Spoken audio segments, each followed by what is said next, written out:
Your first alert weather with meteorologist Eric Burke. 6:17 on your Sunday morning. Just going to start off with the 10-day forecast because I think it does a pretty good job summarizing what we're looking at, and that is a return to winter. It is still February and winter not giving up its grasp just yet. Last week, very warm 60s, 70s, flooding rainfall too. And then, of course, we had the severe storms come in overnight. Unsure if we'll see any surveys being conducted by the National Weather Service. We will let you know. We'll continue to check in with Sarah Grace Kennedy in Tuscumbia. We've already hit our high temperature. We did that at 12:01 a.m. when we're still tracking storms for you this morning. And temperatures have fallen fast. That's why I have that blue down arrow, because a lot of the day today, the wind chill will feel like 20s and 30s. Tomorrow morning, waking up to a wind chill in the teens.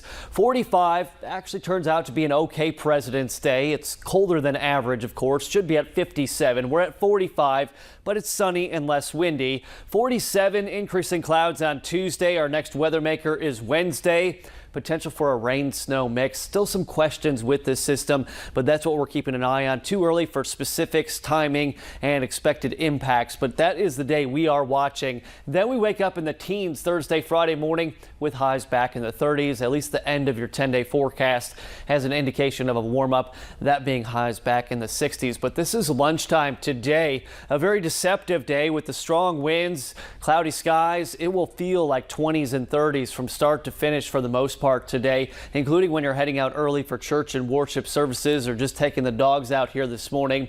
The wind chill tomorrow morning, back to work and school, teens and 20s, so dress warm when heading out. And even at lunchtime tomorrow, it still feels like 20s and 30s.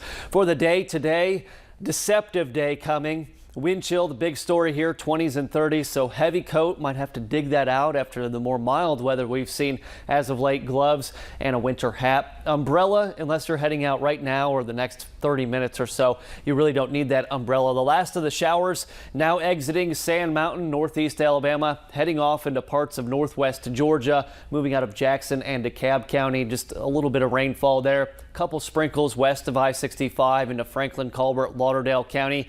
If you have cleanup to do today after last night's storms, it won't be the best day for that. Make sure you're dressing warm, dress in layers. That wind is going to get very annoying after a while. We're already at 39 up there in Lawrence County, 40s and 50s everywhere else, but temperatures continuing to fall and falling quickly here.